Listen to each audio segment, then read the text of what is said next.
Thank you all for being here, for bearing with us. My name is David Woodwell, the Pennsylvania Environmental Council. On behalf of the board and staff of PEC, thank you. Some of you have made somewhat heroic efforts to get here. People taking trains through snow drifts. I'll make it sound even better. We do have folks who were on the last flight out of Philadelphia. And we have folks listening on a webinar, which this storm, which since the Weather Channel has decided that all storms need names, Stella has wreaked some havoc. Stella, I was hoping someone would do that. Thank you, Neil. I was trying to figure out how to work that in. And also, welcome. This is the meeting for the 2017 Home Show. For those of you who aren't here, the Home Show is going on in the Convention Center at the same time, and we're going to encourage people to go down and see how many energy-efficient pieces are for sale down there in the 250,000 square feet of show space. Because of the weather, we have a number of speakers who are joining us remotely, as well as attendees, others who have made it in. Since Monday morning, we have been working on diagrams and attempts and turned what was going to be an in-person meeting into in-person and a live television production. So through the magic of technology, we hope that everybody's going to participate. The hierarchy for this was that the people in the room needed to be able to see the speakers and hear the speakers and see the slides. We're also recording for posterity, so we can do some work with this down the road and don't have to transcribe it right away, so we can go back and gather some information from it. The next priority was to be able to get the speakers remotely in so that you all in the room could hear them and we can operate their slides. And then the third was to make this whole thing available to folks through the magic of GoToWebinar, to which we now suddenly have an account. And that seems to be working, or somebody's shaking their head in the back. I'm not sure if it is or not. But and that was also in reverse order the way it was allowed to fail.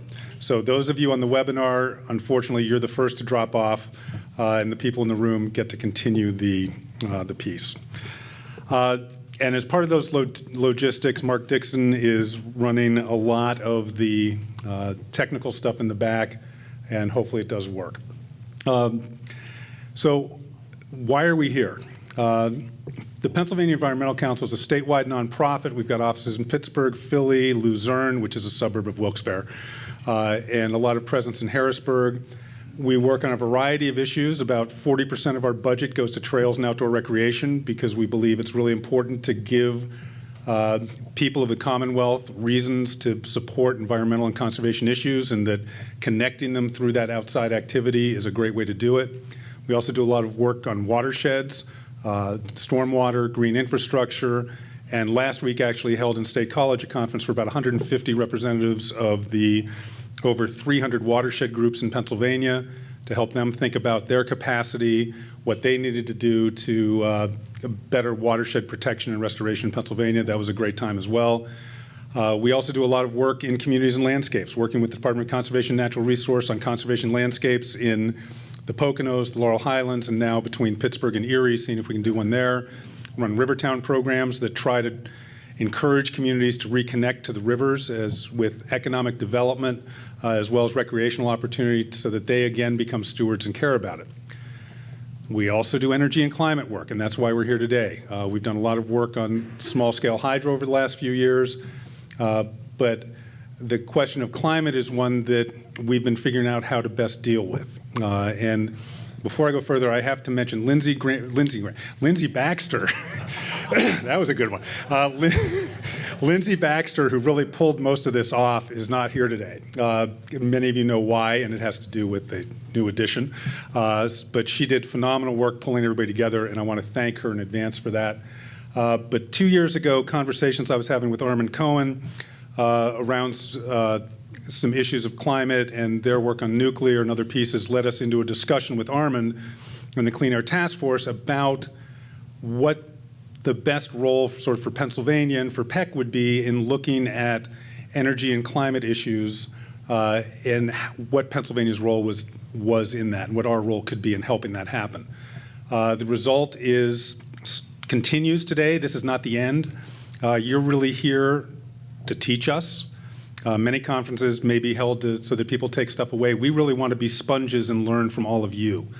about these issues of deep decarbonization, Pennsylvania's role in that, and what can be done going forward. So we are going to be working very hard on assimilating, taking in all of the information and reaching out for more. And Dave Grossman, who's with the Greenlight Group, is going to be our main sponge for this.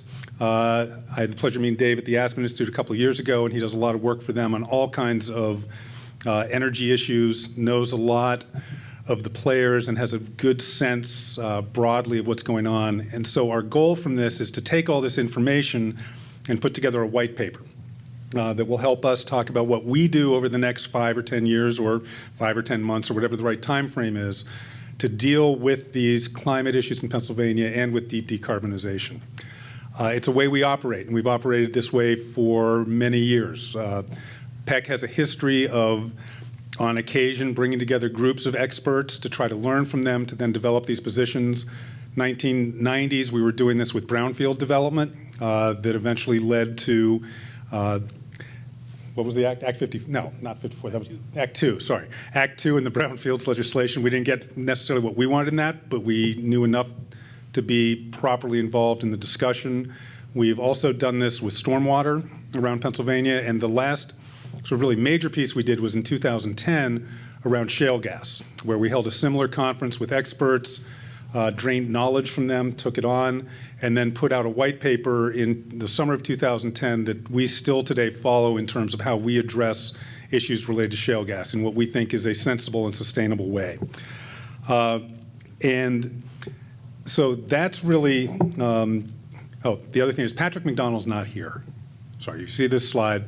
Secretary of DEP is not going to make it. Harrisburg was shut down yesterday. I think they got 16 inches, and the state is on a 3-hour delay. They couldn't be like a school and do 2-hour delay. But so he is unable to join us either in person or remotely.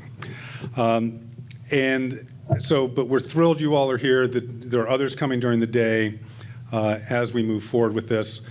We also couldn't be doing this without the sponsors. The Roy Hunt Foundation sort of is the lead sponsor, and the Pennsylvania Sustainable Energy Funds, 3 of the 4, here as sponsors as well. We thank them for that.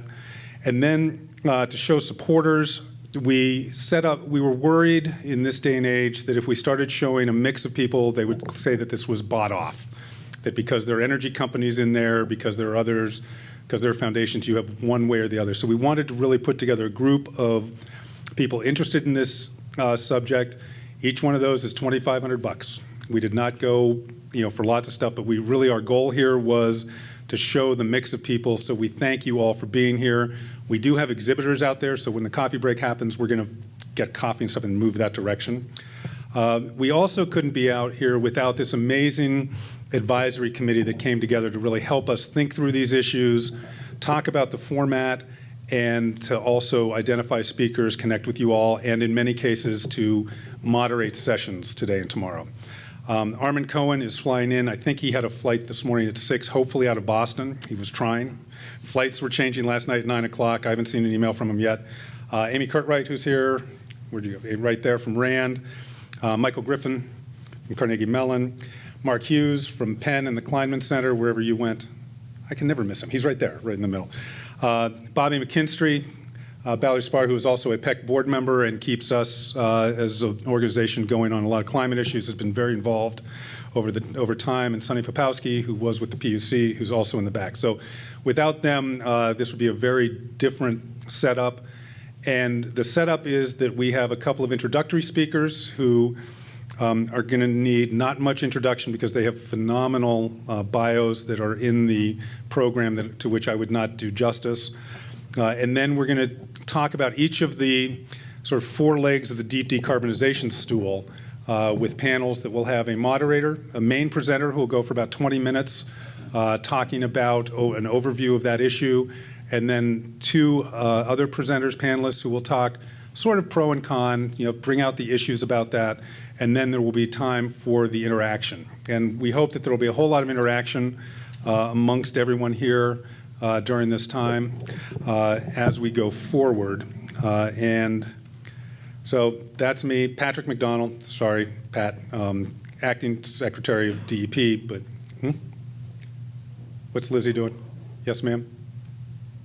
You okay? All right. Also, so a couple of PEC roles before Neil, I apologize, I put your name up there and delay a second. Lizzie Hessick is going to be working slides with speakers and worrying about that. Ron Slavanik, our controller, is actually controlling some mixing back there. John Walliser does a lot of policy work, is also on a computer, playing the keyboard. And Josh Rollerson, who is our director of communications, is going to be interviewing people and talking with folks to get your perceptions and other pieces on audio and maybe some video as the day goes on.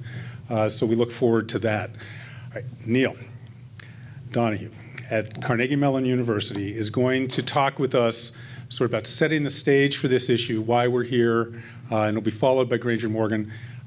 Neil has an incredibly impressive resume that also has humor in it that you can find in the back of the program. So Neil, without further ado, please come up. And at one point I thought we were too, go ahead, Granger, you can clap for him. Yes. And at one point I was worried that we were a little Carnegie Mellon heavy on the agenda, but given the weather, I'm thrilled. So my niece lives in Beijing, and this is a photograph of Beijing on a bad day on the left, and then on a so-called blue sky day on the right. You see the Forbidden City in the front. There's actually mountains in the back, but you can't see them because blue sky days in Beijing are well above the National Ambient Air Quality Standard in the United States for fine particulate matter.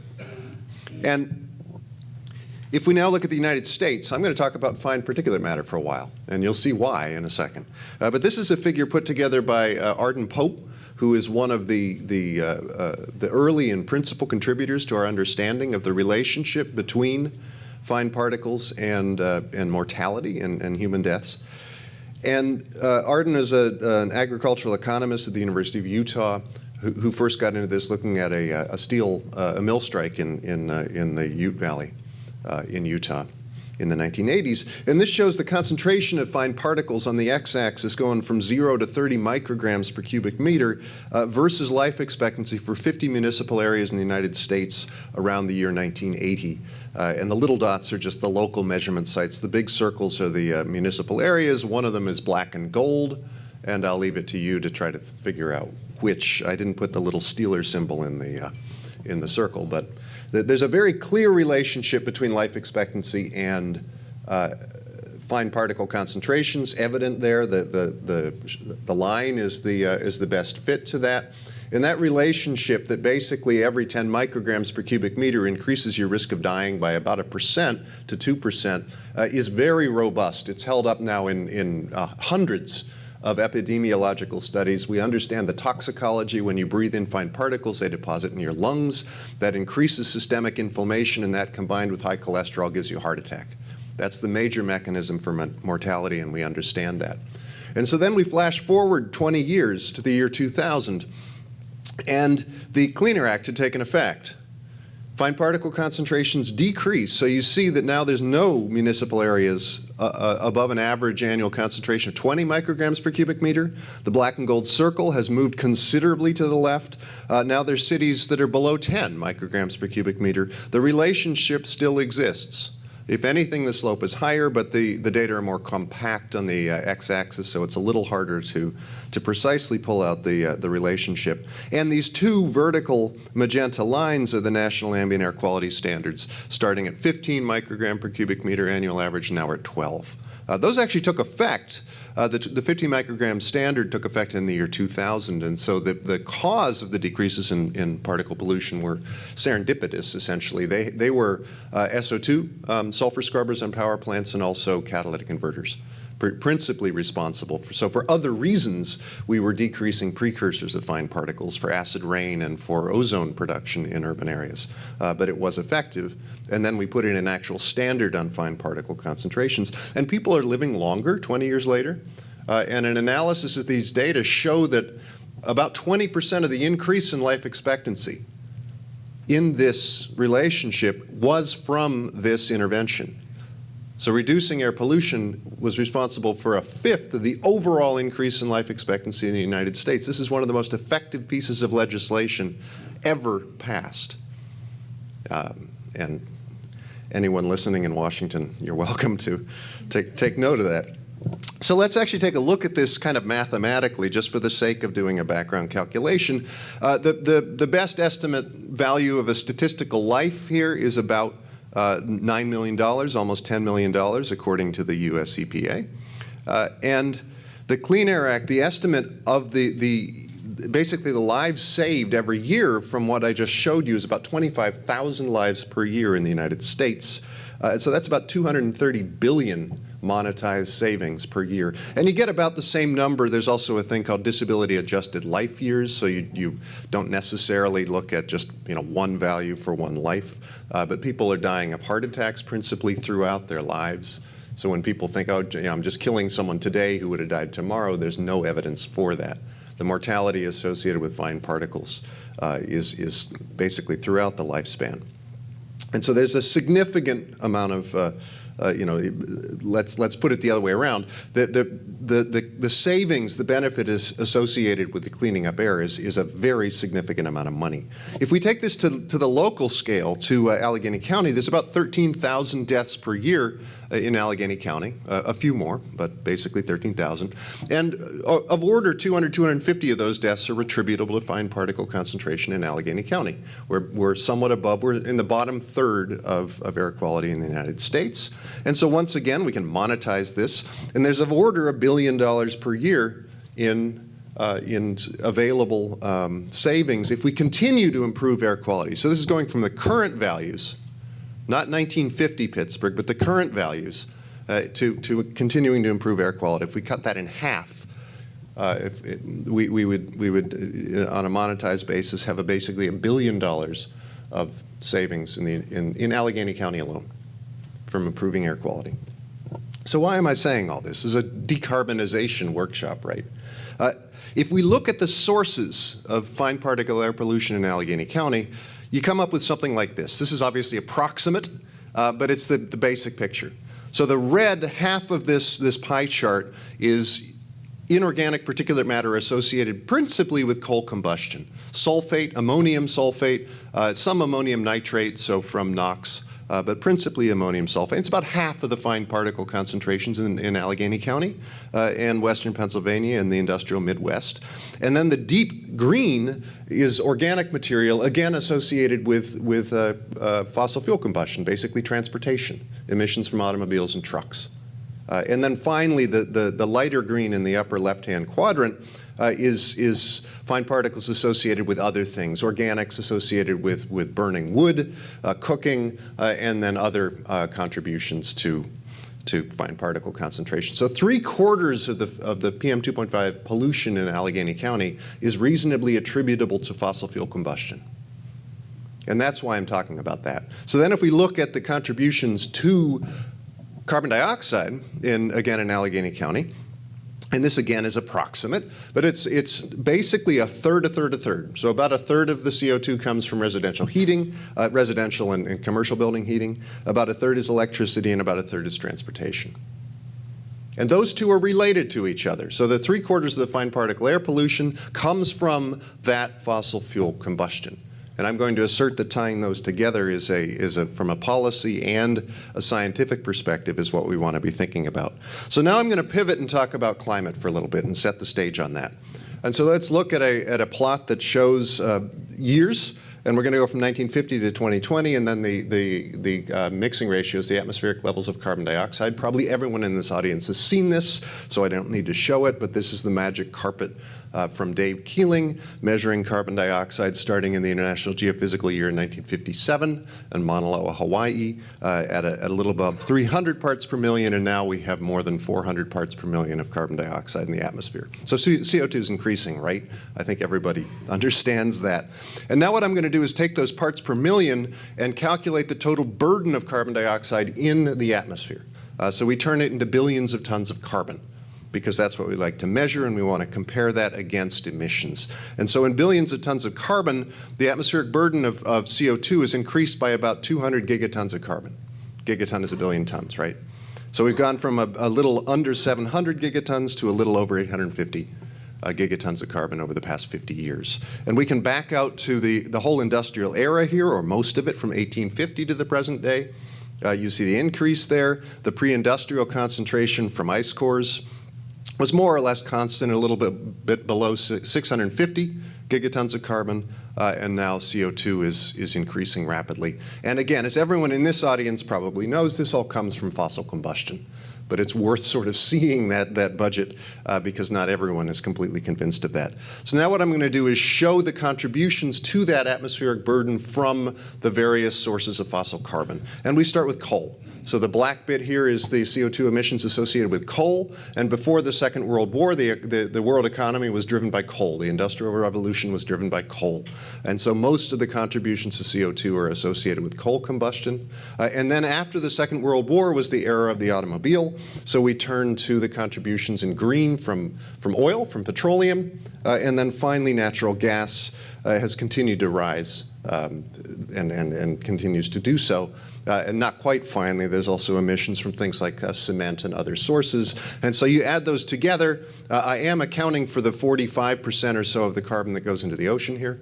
So 55% of the total emissions more or less perfectly match the increase in CO2 that we see. Carbon dioxide increasing in the atmosphere comes from fossil fuel combustion, full stop. The total contribution of changes to the biosphere is about 10–15%, and we do understand ocean uptake. And I can go into those in more detail if you like, but it comes from fossil fuel. The mass balance works out. We understand the system. So now let's look at temperature. This chart shows the global average surface temperature since about 1890 at the moment I'm stopping in 1998, I think, on this plot, 1997, and I'll continue that for a reason. So temperature goes up and down, but there's clearly an increasing trend, and this is reference to about 1900. So the increase in temperature from the 1900 to the present day is a little bit below a degree Celsius, about 0.8 of a degree, as we'll see. And this can be explained by a relationship that I show in red here that has only 4 contributing terms. And it doesn't explain the year-to-year variability. That's within what we would call weather. But all of the overall ups and downs, including the upward overall trend, and most of the interannual variability is explained by this straightforward relationship, which is based on observations that I will show you. And there's 4 things that contribute to this, and we understand them rather well. The first one is every now and then a volcano goes bang, and not just your everyday old average volcano, but the ones that really inject an enormous amount of material into the atmosphere and into the stratosphere. Think Krakatoa. And this is Mount Pinatubo, which was the last of these major eruptions in 1992, which inject material into the stratosphere. You make sulfuric acid particles. They make that beautiful red sunset. On the right, you see a photograph of the sulfur layer taken from the space shuttle after that eruption. And that scatters light back into space, reduces the solar heating on the surface, and that causes a cooling around the globe. The second contribution is the sun. The sun is in this story. The sun pulsates every 11 years with a solar cycle. When the sun has a lot of sunspots, it's actually slightly brighter. And when there's no sunspots at solar minimum, it's slightly dimmer. And once again, the amount of solar heating on the surface changes, and the surface temperature of the Earth changes every 11 years. It's very periodic, not exactly the same every 11 years, but we have data. We understand how much brighter and dimmer the sun has been over a very long time. The third of the 4 contributions is El Nino. And what happens during El Nino? So the first 2 are actual energy inputs into the system. El Nino is about where the energy goes. So during an El Nino year, these figures are sea surface altimetry, sea surface heights taken from space. And they're with millimeter precisions, which is kind of mind-boggling. But in an El Nino year, the trade winds in the equatorial Pacific Ocean are weaker. So the easterly winds in the Pacific Ocean aren't blowing as strongly. And as a consequence, water literally builds up in the eastern Pacific. That big white tongue is high elevations of water in the eastern Pacific. So when the waters build up, there's not as much overturning in the Pacific Ocean. The equatorial current is slower. There's less heat uptake into the ocean, and the heat's got to go somewhere, so it stays in the atmosphere, and we are warmer. So the Earth is warm during El Nino years. And in La Nina years, the opposite is on the right. There's more overturning, more heat goes into the ocean, and we are cooler. The fourth term is forcing by human activity. So we put those four terms together, and I'll just do it very quickly because we're zipping through this. So first we look at the cooling associated with major eruptions. And the year I was born, there was one, and there have been a few more through the 60s. El Chichon in the early 80s, Mount Pinatubo in 1992, as I said before, and there's not been very much since. So those cause episodic spikes of cooling. And then we add on, so we got this green curve at the bottom, so far I'm having a cooling effect. We add on that 11-year solar cycle, gets warmer and cooler, major solar maximum in 2000, cooling through the 2000s, which caused some political trouble, and then the current solar maximum was actually fairly feeble, and now we're back toward a solar minimum again. So we understand that contribution. The El Niños are completely chaotic, but they occur every now and then, and aside from last year, which isn't in this data set yet, the last major El Niño was in 1997, 1998, with that strong heating you see associated with it and the corresponding spike in the global average surface temperatures. So that's 3 of the 4 terms. There's only one left, and that's us, and you add us in and you get that. Okay? So that's the contribution from human activity. It looks kind of spiky, so then I'll turn it into the human contribution and take away everything else, but show you the sum total as the more scattered curve. And that shows that the increase in temperature from that we've observed over the past century is associated with us, and we understand it. Based on this, I can talk to you as much as you want about the fundamental climate science and how we understand the theory of it as well, but empirically we understand what's going on with surface temperature in the Earth. And now what I'd like to do for just a second, because we often hear about the so-called hiatus, you will notice, or you might have noticed, that I did all of this kind of training on the data based on data until 1997. So all of the terms in this analysis take place until 1997. But of course, we know what happened to volcanic eruptions, nothing. The solar cycle, we understand that. As I said, we've gone into a solar minimum, back up to a week maximum, and starting back down. The El Nino, which didn't do much until last year, when we had a very, very hot year. And then finally, human activity. So we can continue to project what would happen to the temperature through the first decade of the 2000s based on the analysis of the temperature data up until 1997, and you get that red curve. This is the so-called hiatus period. That's what the surface temperature of the Earth actually looked like. There was no mystery. So this sense that something weird was going on during the 2000s, the first decade, that people didn't understand is completely misguided. In fact, if you look at the data, it was somewhat warmer than we would have projected based on our understanding. So there really wasn't any hiatus at all. So now let's pull back and look at what we're doing to force temperature. And so what we've done, we measure this in watts per square meter, and the square, oh, there it is. It's kind of hiding under the C there on the y-axis. But we've increased the heating of the surface of the Earth by about 2 watts per square meter over the past 120 years. And the overall effect of human activity is shown in this curve here. The major portion is since the Second World War, when human forcing has really accelerated. And it's not just carbon dioxide. So I'm going to break them into the bits now, and we're going to start out with a cooling effect. So those aerosols that I showed in the first slide from Beijing, you can't see the Forbidden City, and the sun can't see the surface. And when the surface is dark and the aerosols are light, that's scattering sunlight back into space, just like the volcanoes, and that causes a cooling. And that's actually what we study in the Center for Atmospheric Particle Studies at CMU. Also, those particles change, they're sort of tied for clouds. So fine particles make clouds whiter. So when you add in the changes in fine particle concentrations that are making clouds somewhat whiter now than they were in 1750 when the Industrial Revolution started, you get another cooling effect. Those two effects are actually quite uncertain because we can't go back to 1750 and count particles very well. And again, that's why we work to understand them. But our best understanding is they're quite a significant cooling. Maybe 50% of the total warming, or a third of the total contribution. And now we add on the effects of carbon dioxide, and all of a sudden we see a significant amount of total warming, but we haven't got up to that total at all. Methane has increased, second point of this discussion as well. But again, that isn't everything. But CO2 and methane are by far the largest contributors to this whole story. We also have increased nitrous oxide, basically from excess ammonia associated with fertilizers in agriculture. Until 1990, we were increasing concentrations of freons and halocarbons, and they're strong, strong greenhouse gases. They're also going to survive in the atmosphere for another 100 to 200 years. And so there's a residual warming associated with those. And finally, tropospheric ozone is a greenhouse gas. So you add all those together and you get the overall effect. If I split them into the warming contributions and the cooling contributions, the warming's in the reds and greens, and then the aerosol cooling. What's really going on, those aerosol effects are killing 4 million people around the world per year. We do want to get rid of them. And so really, there's another 50% of warming that's masked by air pollution at the moment. And as we reduce air pollution, we're going to reveal some more warming that's basically already embedded in the system. So now let's turn back and look just a little bit, until I turn the floor over to Granger here, at the future.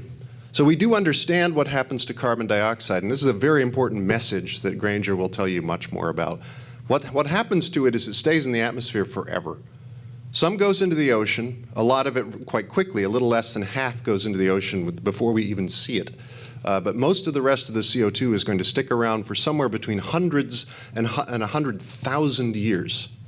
So if we were to continue emitting CO2 more rapidly as we industrialize the planet, as we want to do, as energy use increases and prosperity increases, if we just use fossil fuel, this plot shows projected fossil emissions. We have plenty of reserve fossil energy to do this, going from the current 9 billion tons a year to higher emissions through 2150 on this graph. This is what would happen to, I don't know what happened to my graph, but this is what would happen to carbon dioxide if we did that. So CO2 concentrations would accelerate in the atmosphere, and we'd be up above 750 parts per million by the end of the century. Now, if we actually froze CO2 emissions at the current 9 billion tons per year, CO2 would continue to rise because it's essentially immortal. So even freezing at 9 billion tons a year sounds like a big lift. It's a huge difference on the left from increasing CO2 emissions to holding them steady, but CO2 is going to continue to rise. And the only way that we can make it go down is by, say, reducing total CO2 emissions by 2% per year, which is that green curve, and that would level CO2 concentrations at a little above the current values if we actually get to the decarbonization task very quickly. And finally level the concentrations off at about 450 parts per million or so. And they would slowly go down as carbon dioxide was taken up into the ocean, but they're never going to get back to the pre-industrial values or even anywhere close, even if we stopped completely right now. So that's where this is a global average 2% per year reduction in CO2 emissions. And that's where deep decarbonization comes in, because that means by the middle of the century, by 2075, CO2 emissions need to be very, very much lower than they are today. So the closing thought again is that these are connected, right? The air pollution on the left and the CO2 on the right are connected. This is the Allegheny County picture. Because they're connected, when we do engage in deep decarbonization, which means we have to decrease in all of these sectors. So we've got to reduce the methane associated with residential heating, electricity emissions, transportation emissions enormously. And that's difficult. But when we do that, we're also going to reduce air pollution. So when reporters ask me, what does climate change mean for Pittsburgh? I say it means that there's going to be a third as much air pollution, and we're going to save a couple hundred people's lives every year in the county. And that has a very, very substantial beneficial effect. So with that, I think it's time for Granger to take over and do a deep dive into carbon.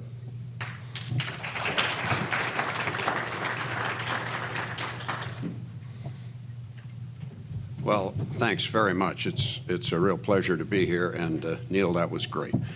I'm going to start by picking up where Neil left off and talk just a little bit more about CO2 in the atmosphere, and then I will talk about strategies to decarbonize.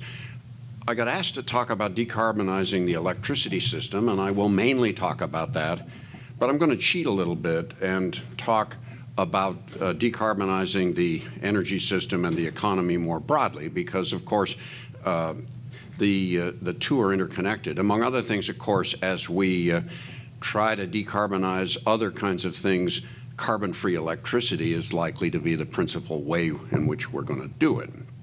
So, as Neil just said, when we add carbon dioxide to the atmosphere, some of it's absorbed by the ocean or is taken up by plants, but most of the balance stays in the atmosphere for hundreds of years. So as we sit here in this room, breathing, among other things, some carbon dioxide, some of the carbon dioxide we're breathing in was put into the atmosphere several hundred years ago during the Industrial Revolution in Great Britain.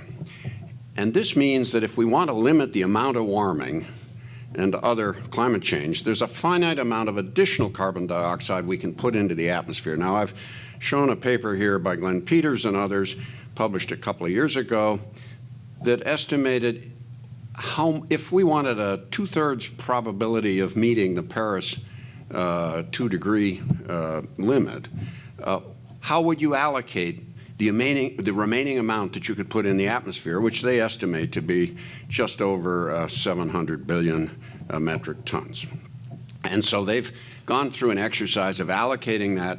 They're doing it in two ways. They're saying everybody gets to emit in proportion to the amount they have been emitting, or everybody gets to emit in proportion to per capita. That is, we divide the remaining amount by the population. And let's just look at the U.S. So we've been, of course, emitting far more than many others in terms of a per capita basis. And so if we continue to do that, then the curve shown as inertia is the trajectory we have to be on. If we want to do it on a per capita basis, look at this curve. I mean, this is amazing. I mean, we just have to precipitously reduce CO2 emissions. Contrast that with BP's forecast of energy consumption around the world, and here are some statistics that BP estimates for North America. You can basically see that we're in trouble. Now, one way that I have often tried to explain that longevity is with a bathtub model. Suppose that you think about the atmosphere as a big bathtub. And first we'll start with air pollution of the sort that Neil was talking about, oxides of sulfur, of nitrogen, and so on. In that case, the drain in the bathtub's pretty big also. Once I put air pollution in the atmosphere, conventional air pollution in the atmosphere, most of it stays there only for hours or days. So if I shut down the faucet, the tub's going to drain pretty quickly. On the other hand, the drain for carbon dioxide is very, very small. And so as Neil showed you with a graph a few moments ago, if I want to level the amount of CO2 in this bathtub, I got to really crank down on that faucet. And of course, if I want to lower it, I basically have to start bailing, and there are some technologies we'll talk about in a moment for bailing. Now, does the U.S. public know this? The simple answer is no.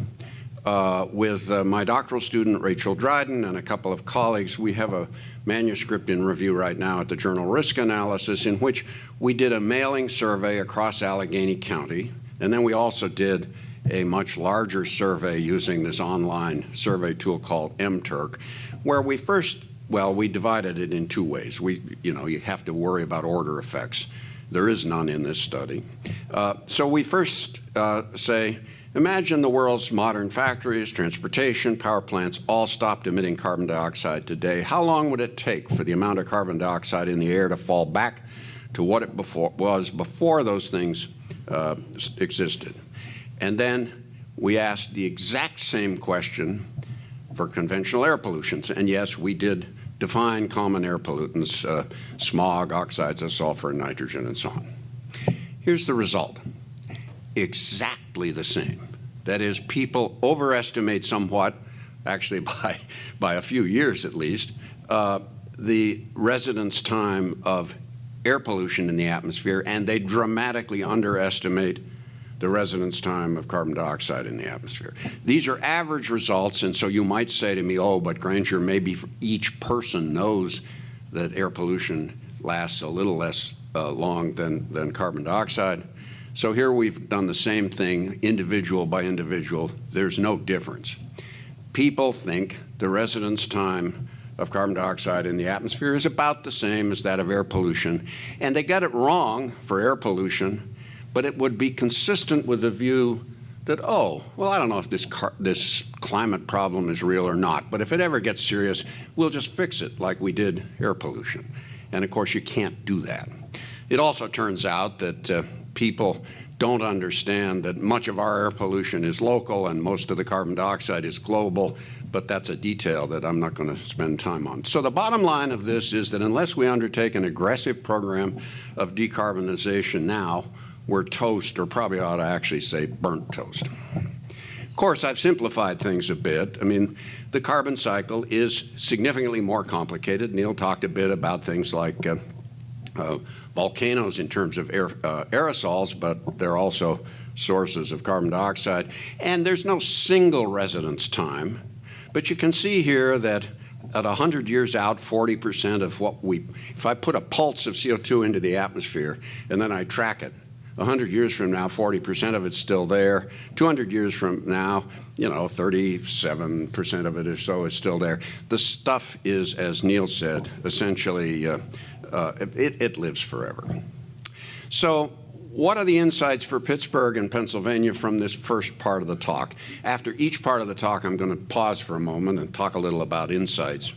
If citizens are going to be informed participants in policy discourse about climate change, they really need to know three things. Now, I've done a lot of work on risk communication and communicating about climate change, and I have basically concluded that a lot of the detail that I have provided in those past communications is more than is necessary for most people. The three things that are essential are, first, that adding carbon dioxide and, as you saw, some other greenhouse gases to the atmosphere is a contributor to warming and to climate change. Now, in the longer term, of course, carbon dioxide is going to be the big problem. You saw that when Neil adjusted his slide, that big red wedge. We're making progress on that one. I mean, the survey stuff that we and others have done suggests that people are beginning to understand that adding carbon dioxide is a major contributor. Once CO2 gets into the atmosphere, much of it remains there for centuries, and people don't get that. That's the result I just showed you. And if we want to limit climate change, we need to drastically reduce emissions now. And so what's the implication for our area and for the country as a whole and the world? We all need to work on helping our fellow citizens understand these three simple facts. Okay, so now let's move on to the topic of today. I'm going to talk a bit generally about strategies for decarbonizing, and then I'm going to work my way through a number of specifics. You have in the handouts on the table equivalent curves or pie charts for Pennsylvania, and you can see that electricity and transportation are the two big ones, and I will talk some about both. For decades, economists have argued that the most efficient way to decarbonize the economy is to place a tax, an emission fee on carbon dioxide and other greenhouse gases, and increase the magnitude of that tax in a predictable way over time. The argument here is that, as long as it's free to put carbon dioxide in the atmosphere, why should any rational profit-maximizing firm engage in anything but free emissions? Now, economists have been arguing this for a long time. Actually, there's been an interesting recent development. Here is a report that just came out in February called The Conservative Case for Carbon Dividends. This is Jim Baker, George Shultz, Henry Paulson, some pretty eminent Republicans who have suddenly decided to push the notion that a carbon tax might actually be a pretty good thing, that you could use the revenues from the carbon tax to offset other things as well. Now, they argue in this report, which you can find on the web, that the carbon tax ought to gradually increase. Why? Because, industry and others need to plan, and so you need to know what's going to happen going out, that you should feed back some of the revenue that's generated to offset other taxes, that you should install border adjustment tariffs. That means that, if other parts of the world aren't doing their bit to reduce carbon dioxide, you don't want a leakage. That is, you don't want them to be able to emit and then sell you their stuff, so you want to impose a tariff that's proportional to whatever your carbon price is, and that then you could maybe get away with a lot do away with a lot of other regulation. Now, I ought to note that another reasonably conservative organization, the Wall Street Journal, recently came out in opposition to this proposal, arguing that, quote, human ingenuity and prosperity are the best insurance against climate change. They made exactly the same argument just this last couple of days about why the U.S. ought to get out of the Paris Accord. In neither case have they ever said how human ingenuity and prosperity are going to preserve us against climate change, absent some sort of dealing with the externality. Because if it's free to put the stuff in the air, you know, rational people are going to continue to do that. But since dozens of leading economists have also proposed a carbon tax, let's take the Schultz and Baker proposal seriously and explore it for a bit. And to do that, the first thing I need to do is to convert from tons of carbon to tons of carbon dioxide. So carbon has an atomic weight of 12. Oxygen has an atomic weight of 16, and CO2 is 2 oxygen atoms and a carbon atom. And so $40 a ton of carbon, which is what they proposed as their initial starting tax, turns out to be $11 a ton for carbon dioxide. Okay, this is complicated if you've never seen it before, but this is the U.S. energy system. The red and blue and purple and brown things up on the top left, and the white and the yellow, are all sources of carbon-free energy: solar, nuclear, hydro, wind, and geothermal. The blue is natural gas, the gray is coal, and the green is petroleum. So all these things, for example, go into electricity, and you'll notice that the orange stripe that comes out is the amount of electricity we generate, and all the rest, that gray bar, is energy that doesn't get converted into useful electricity. So you've all seen the cooling towers, for example, out to the west of the airport. When you take off, you often see the plumes of water vapor coming off the tops of those things.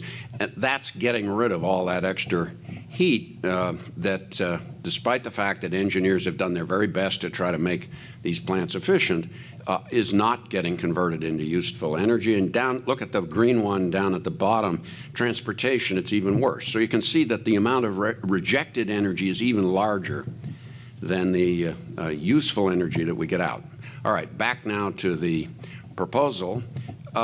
Their argument is you ought to put the tax on carbon dioxide right there at this source and start with this $11 a ton for carbon dioxide, because you can compute what the ultimate amount of CO2 is going to be if you just know how much they're selling.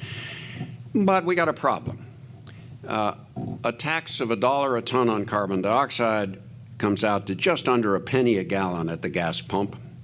And we all know that a change of 11 cents per gallon doesn't fundamentally restructure the mix of the motor vehicle fleet. And so while they're arguing that you should tax at the source, I'm arguing that we're going to continue to need a performance standard like the CAFE standard in order to goose the transportation system into making the transition. And I would also instead argue that one ought to apply the tax at the point of conversion. That is, power plants ought to be paying an emissions fee so that you could trade it back and forth between other plants and so on. We can talk more about that. There's two other things you need to do. You need to increase the amount of energy that we use that doesn't produce any carbon dioxide. Those are all those little boxes up on the top, and we'll talk a bit more about that. And we obviously need to improve efficiency. That is, we need to adjust the ratio between the dark gray, which is the stuff we actually get useful things out of, and the light gray, which is basically all the heat we're that gets sent into cooling towers or out the tailpipe or whatever. So let's talk about insights for Pittsburgh and Pennsylvania from this second part of the talk. Decarbonizing on a reasonable timescale is going to require a mixed strategy. For point sources, either a carbon point sources meaning things like power plants, that is, things that have got stacks, either a carbon tax, that is an emission fee, or a cap-and-trade system like the one that's been put in place in the Northeast makes sense. For mobile sources, a performance standard makes much more sense because otherwise we're not going to see much action for a long time until prices ramp up substantially. So in my view, Pennsylvania should join the Regional Greenhouse Gas Initiative, RGGI, which is a carbon trading regime among the New England states. Pennsylvania didn't join because, you know, we're a big coal state, or we were a big coal state. We're much more now a big gas state. And so the interesting dynamic is that gas produces about half as much CO2 per unit energy out as coal, and so there might be a slight change in the political climate. Pennsylvania should push to retain the California exception. As you know, or many of you know, California gets to set tighter emission standards for vehicles than most of the rest of the country, and then a lot of other states say, okay, whatever California does, we'll do. And Pennsylvania is one of the states that says whatever California does, we'll do. Okay, the next thing I want to talk about is energy efficiency, and here I want to talk first about solid state lighting. So this light, which is heating me up, is not a solid state light, but it turns out this is one of the big success stories, and you've all seen these lamps. The prices have come down. The performance has gotten dramatically better. So on the vertical axis here, I've got lumens per watt. On the horizontal axis, I got years. And you can see that, well, we start out here with fire and whale oil lamps and so on, and then incandescent bulbs basically plateau, and then compact fluorescence, and then you can see the LEDs zooming up here as the technology improves. Today, the best ones are way up there above 300 lumens per watt. So this has been a big success story, and we're in the process, and there are other energy efficient lighting technologies as well. I want to give just two other examples. If you've never seen this curve here for refrigerators, it's really quite dramatic. Refrigerators used to be pretty energy efficient, and the light blue curve that goes up, that starts low and goes way up to the top and then comes back down, is the energy consumption. And you can see first California and then the U.S. government started imposing standards on the amount of electricity that a refrigerator could use. The dark blue curve is the size of refrigerators. They've continued to get bigger. And the very light blue curve on the bottom is the price. And you can see the prices have been coming down. Refrigerators today are bigger, cheaper, and use less energy than they did, you know, when our parents were buying them. That's an example of what a really good energy efficiency standard can do. And of course, at the moment, we're in an environment where we're talking about getting rid of a lot of those energy efficiency standards. But I mean, the problem is when you go into a store and you buy a refrigerator, unless there's an Energy Star label on the front of it, you don't know how good it is. And we're now talking about, of course, getting rid of Energy Star. Another example that I want to show you in the lower left is the state of Vermont set up a program called Efficiency Vermont, where they put an additional charge of a couple of mils on every kilowatt hour of electricity sold, and then they have created through a competition, and they recompeted every so often, a nonprofit organization that is charged with doing things across the state of Vermont to improve the efficiency of the Vermont electricity system. So you can see that we have had a significant slowdown in the rate of consumption of electricity per year for the U.S. There's that kink. It was exponential growth up until about 1960, and it's been sort of linear since. Vermont has actually dropped. Actually, New York and California have become flat as well. So, insights for Pittsburgh and Pennsylvania from this third part of the talk. Why should California and Vermont get all the glory for taking the lead in the area of energy efficiency? PA has already passed and implemented the Act 129 that requires our utilities and PUC to promote energy efficiency and conservation. Unfortunately, the data aren't readily available, so it's really hard to know how effective it's been. In contrast, for example, in California. So Inés Azevedo will talk to you later in this meeting, in which she's done all kinds of work with California data because she can't get her hands easily on Pennsylvania data. Encourage the various manufacturing initiatives in our region to focus on improved energy efficiency. There's a table on the table out there that the Scott Energy Institute has. There's this brochure, which among other things talks about some of the manufacturing initiatives. And later today, Inés is going to talk about improving efficiency in our region, and we need to build on the ideas that she and others are developing so that we too can become leaders like California and Vermont. All right, now the topic that I think the organizers actually wanted me to talk about, which is reducing emissions from point sources such as power plants. Okay, well, there have been a couple of really important developments in the electricity space. In the late 1990s, first in California because people were complaining about high prices, and then across much of the U.S., the electricity markets started being restructured. The green are states that have restructured. The yellow are ones that sort of started and then backed off a bit because they got a little nervous about what was happening. California, for example, didn't realize the lower prices that economists promised them would result if they restructured the markets. Excuse me. And then in the early 2000s, the shale gas revolution took off and gas prices fell dramatically. So, with low gas prices, many coal plants are no longer cost competitive, and some of the older, less efficient ones are shutting down.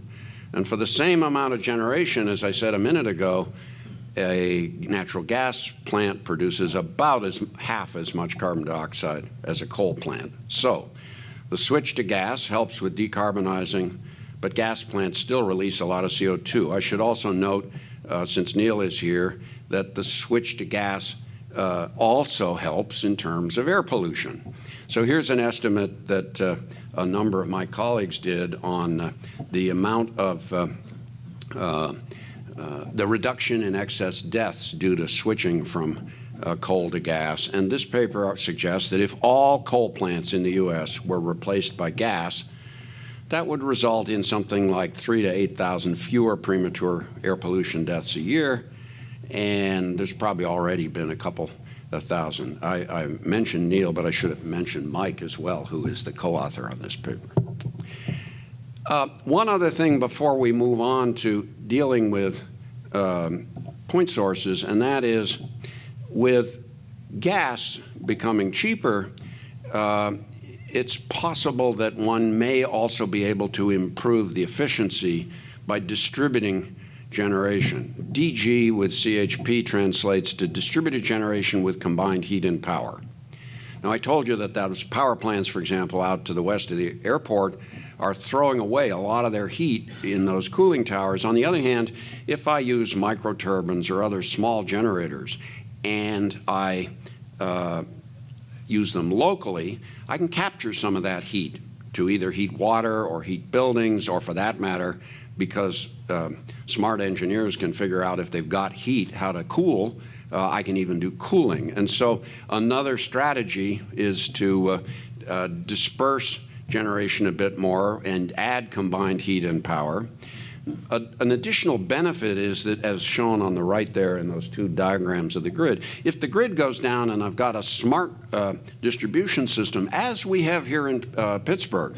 I mean, the Duquesne Light Company has put these things called interrupters all out through the distribution system so they can reconfigure the distribution system, and without too much additional effort. If we had a massive blackout, you could, and you had distributed resources, you could then still run an islanded sub-piece of the grid and get greater resilience. We got lots of gas and coal, and while wind and solar can play a bigger role for reasons I'm going to explain in a few minutes, we're not likely to be able to run the entire energy system on renewables, and that means we're going to need to find ways to use coal and gas while not releasing carbon dioxide to the atmosphere. So using coal as the example, but the same technologies can work for gas, here are 3 ways you could do that. I could burn the coal in a conventional power plant, and then I could try to scrub the CO2 out of the exhaust gas. Now, what's the waste gas that goes up the stack in a power plant made of? Well, most of it's nitrogen. Why? Because most of the air in our atmosphere is nitrogen, and we don't burn that. So we've got a lot of nitrogen coming out in the flue gas, but some CO2, and so there's a problem that you have to scrub a fairly dilute mixture out, but you can do it, and I'll show you a plant in a moment. The second way you could do it would be to make oxygen, separating it before the combustion, burn the fossil fuel in pure oxygen. Then you've got essentially a pure stream of carbon dioxide coming out of the plant, much easier to separate. So the effort has to go in up front to do the separation. And finally, you can gasify, make hydrogen. And if you burn hydrogen in air, yeah, you make a bit of NOx, but you basically combine hydrogen with oxygen, and we all know that hydrogen and oxygen together make water. And so those are 3 strategies. This isn't just pie in the sky. Here's a plant, for example, that's just opened up in Houston. 240 megawatt stream from this plant is actually being used for capture. Now, of course, there's also the problem of what do you do with the captured CO2? In this case, they're selling it for secondary oil recovery, so the net contribution of CO2 is positive, not negative. But in the longer term, as you did more and more of this, you got to get rid of large quantities of carbon dioxide. How much? Well, imagine the coal trains that run back and forth through Pittsburgh all the time. In a few days, most of that mass in those trains is going to be converted into a invisible gas and put into the atmosphere, and thousands of plants all over the world are doing that. So the amount of carbon that we're talking about capturing is enormous.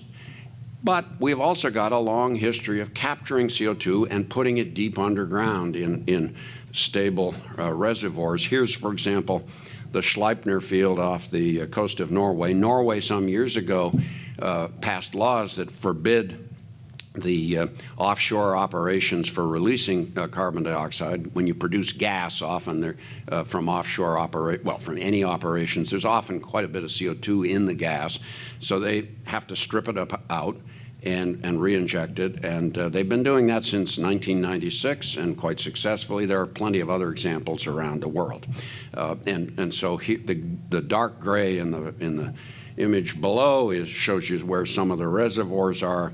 The piping there on the right of the slide is actually a facility in the Great Plains that then is shipping its carbon dioxide up to Canada, where it is being injected. Now, for many years, my colleague Ed Rubin and his students have been building models that include a lot of uncertainty analysis of conventional and advanced fossil power plants, and we did a big project some years ago on developing a regulatory framework for deep geologic sequestration. I brought along a copy of a book we produced, but I'm not going to talk about any of this. It's too long-winded. I do want to take one figure out of the back of that book. We all know what learning curves are. If I plot cost versus number of units sold, learning curves do this. That is, the more I make, the cheaper it gets. Great. But it turns out Ed Rubin has done analysis of what the curves for SOx and NOx control have looked like, and they go not like this, they go like that. That is, the first few plants you build don't work. And so then, you have to go back and re-engineer them, and finally you do get a design that works, and you start down the curve. What's the relevance here? Well, we got to get started building commercial scale plants quickly because otherwise we're going to still be on that vertical part. We need to get over that hump and start down the curve, and the U.S. and the world are moving much too slowly on CCS. Why? because it's free to put CO2 into the atmosphere. And if nobody tells you you can't do that, why in any profit maximizing firm is going to spend $1 billion or more for a capture plant when there's no cost associated with emissions? All right, we do need to talk a bit about renewables. The amount of our electricity that comes from renewables is pretty modest. And as you can see, hydro is still the largest, followed by wind. Solar is creeping up, but still very small.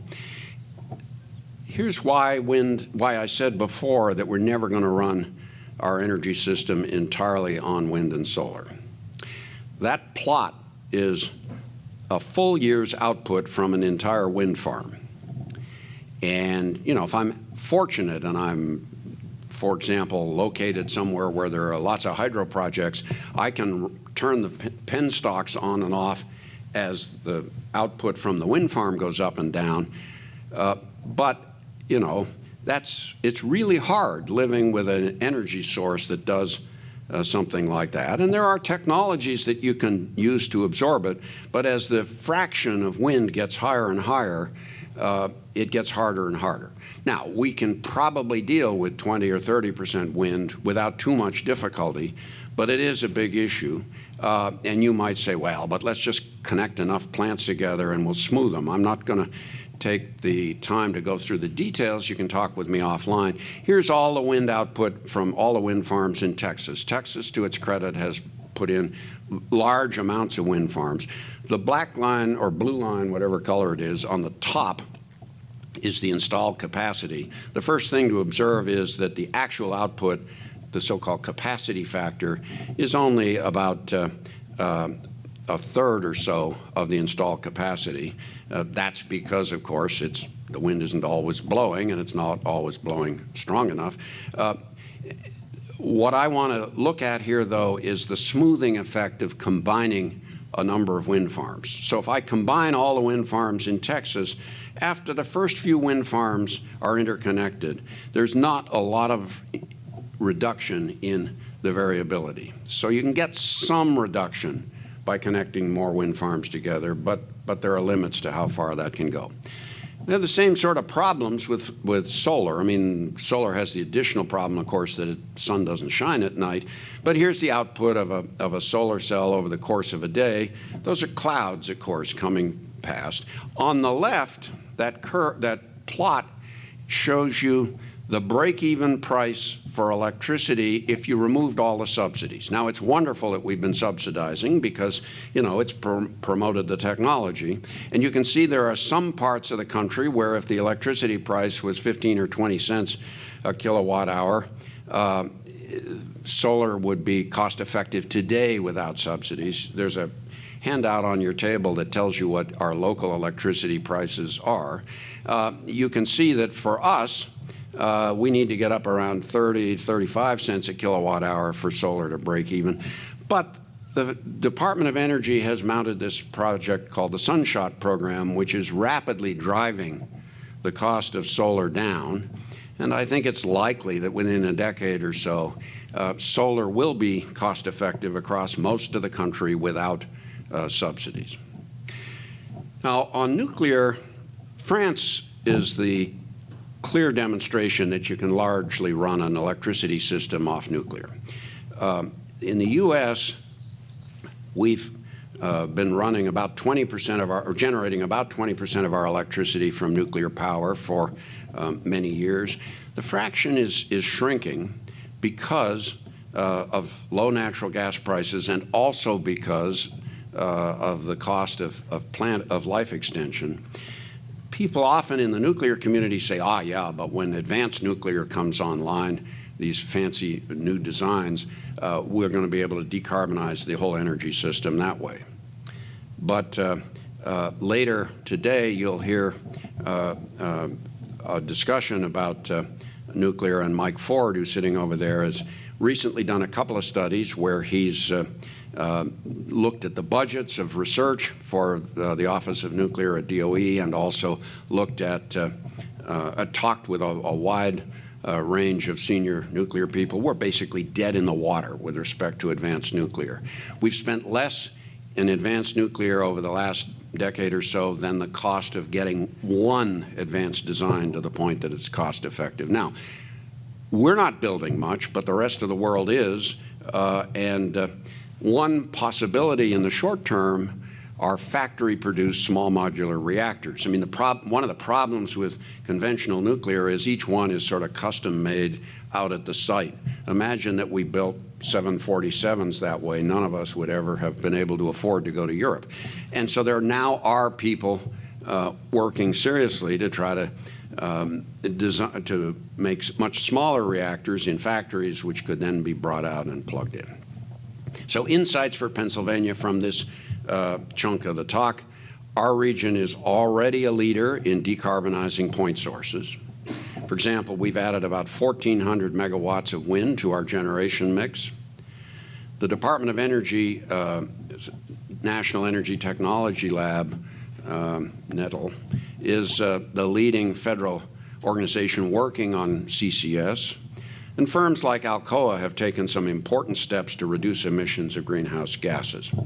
So PA should press the new leadership of the Department of Energy to keep NETL's carbon capture and sequestration programs healthy and well supported. Pennsylvania PUC should look for ways to encourage and reward combined heat and power and microgrids. Part of the problem at the moment is that a commercial firm can't set up a small microgrid and move and sell power to anybody else or run it across a public thoroughfare because they're not a public utility, and there are ways around that. If natural gas is a bridge to an even lower carbon future, as many people often say, we need to find a way to tap revenues from the gas boom to help build the other end of that bridge. I mean, everybody's talking about natural gas as a bridge to decarbonizing, but nobody's building the abutments on the other side. The PA business community should look for opportunities to undertake pilot, low and zero carbon energy projects, and Pennsylvania should join with Ohio to work on strategies to keep our existing nuclear plants operating. New York State did take an initiative recently to keep nukes going.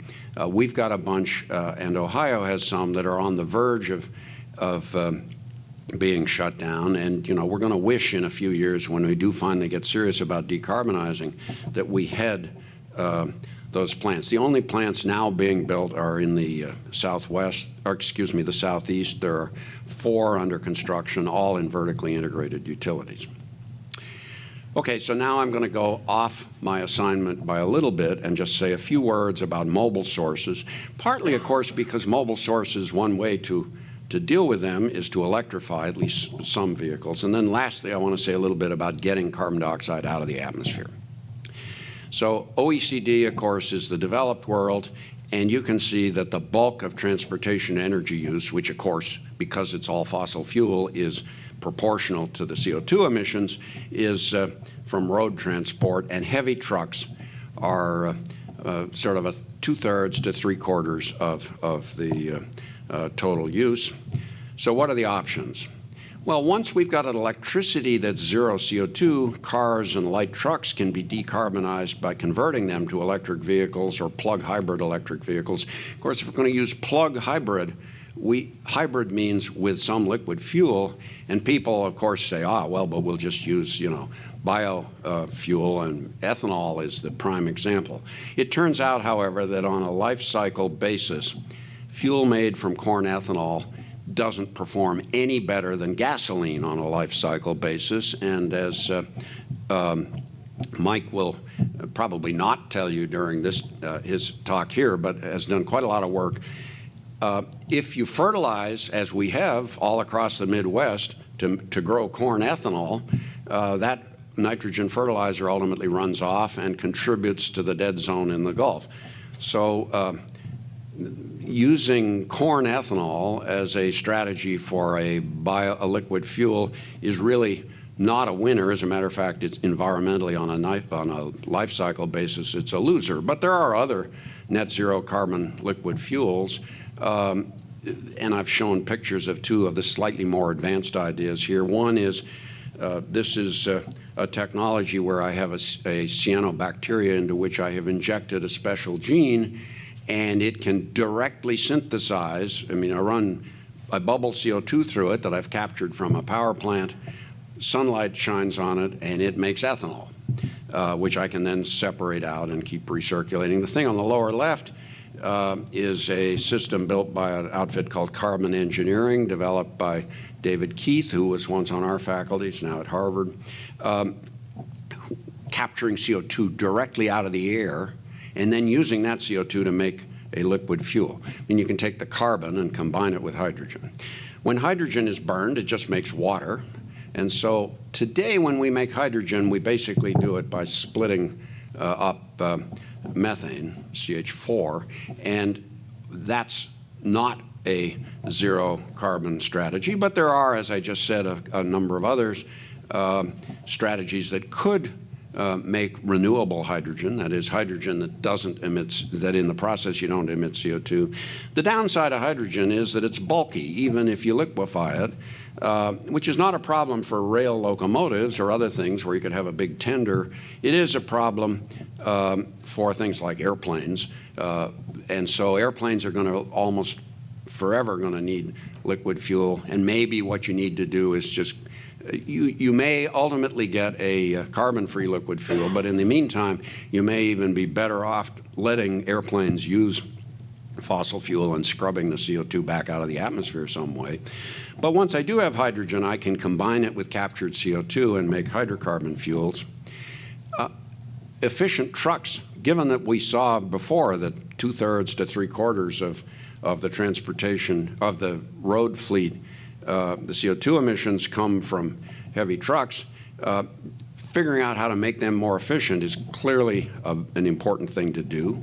You probably can't push that more than 20 or 30%. We've actually got a company here in Pittsburgh called Hyliion who is working on an interesting technology to drive the rear wheels of semi-trailers that you can read about again in that brochure I showed. The last mile is also a problem. We put out a lot of CO2 delivering stuff to, driving around in trucks to deliver stuff. And so some of the robotic activities that people are working on, both for drones, as the UPS truck here shown, or even small delivery vehicles on sidewalks might be a possibility. Getting more stuff off the rails and onto off the trucks and onto the rails is another big step in the right direction. And we are doing a lot of intermodal shipping, but the problem at the moment is it's still slower and less reliable than it needs to be, but rail is vast. Well, you saw that early plot. Rail is vast. We move many more tons by rail, but use far less energy. So electrification helps, but you're not going to electrify, you know, the stretch between Kansas City and Phoenix, because the densities are not high. And you can switch to lower carbon fuels or you can switch to hydrogen. All right, so insights for our region from this part of the talk. Continue to optimize private and public traffic flow as part of the smart cities work that's going on in this region. You know, if you can facilitate the flow of traffic rather than sitting at red lights and that sort of thing, you can improve energy efficiency a bit. Promote greater use of electrification for public transport with low and zero carbon dioxide electricity. This new busway we're talking about building, actually, as I understand it, is going to use electric vehicles. Add more public charging stations so we can encourage electrification. Yes, our electricity is still pretty carbon intensive, but you know, if you can get us started down the road of converting, our electricity is going to get increasingly the carbon intensity of our electricity is going to continue to go down. Encourage our region's universities to undertake more research and collaborative demonstration with industry on net zero liquid fuels. Build on our region's expertise in robotics to grow research and collaborative demonstrations of decarbonizing that last mile. And work with FAA and local zoning to facilitate last mile solutions. Why FAA? Well, at the moment, the FAA rules don't allow you to fly a drone out of sight, beyond the line of sight. And if you're going to deliver stuff out in rural Pennsylvania, with a truck of the sort that the FedEx I showed, you don't want to have to always get close enough so you can see where it's going to go. All right, I'm almost done, but I do want to say a few words about getting carbon dioxide out of the atmosphere. And there are a variety of strategies, but most of them don't scale up very well. I'm going to zip through about 5 slides now that show you a few that don't scale up very well. The first, of course, is afforestation or reforestation. It's wonderful for other reasons, but it's going to make a drop in the bucket in terms of the total amount of CO2 we're trying to take out of the atmosphere. No-till agriculture is another example. It has many benefits also, but again, it's sort of a drop in the bucket. Using biomass fuel with carbon sequestration is a way to directly pump CO2 out of the atmosphere. I grow a tree, which of course captures CO2 from the atmosphere. I chip it, I use it to make electricity or to do something else, make a liquid fuel, and then I scrub the emissions and sequester them, and so I'm basically running a pump to take CO2 out of the atmosphere and sequester it. The problem is it's not really all that scalable, and it's not also, there are big land use implications, and it's not clear that that's the best use of biomass fuel. People talk about fertilizing the oceans to get them to pick up more CO2.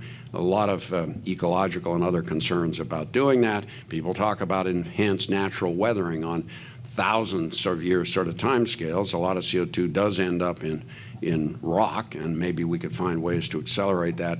The one thing I wanted to mention, though, that is maybe on the horizon of being cost effective are technologies to directly scrub CO2 out of the atmosphere with essentially plants. Now, chemical plants. And at the moment, depending upon who you talk to, the costs of doing this run from maybe a few hundred to several hundred dollars a ton CO2 captured, so they're still pretty expensive. On the other hand, this does at least set an upper bound on the cost of carbon capture.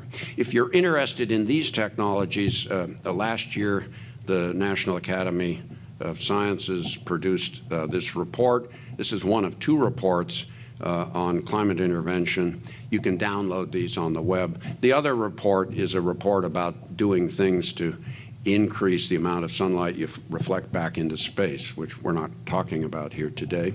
So insights for Pittsburgh and Pennsylvania from this last part of the talk: encourage DOE, NETL, and others to make Pennsylvania the site of a major research demonstration in direct air scrubbing. I've got just a couple of slides left.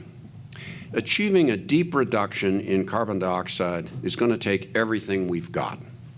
People argue we should do it all with wind or solar, or we should not use CCS, or we should not use nuclear. But the bottom line is that there really aren't any silver bullets. It's going to take a portfolio of everything we've got, and even then we're probably certainly not going to make the Paris target, and maybe not even a target that we would all find satisfactory. We shouldn't wait too long, because after all, we've only got one planet. Thanks.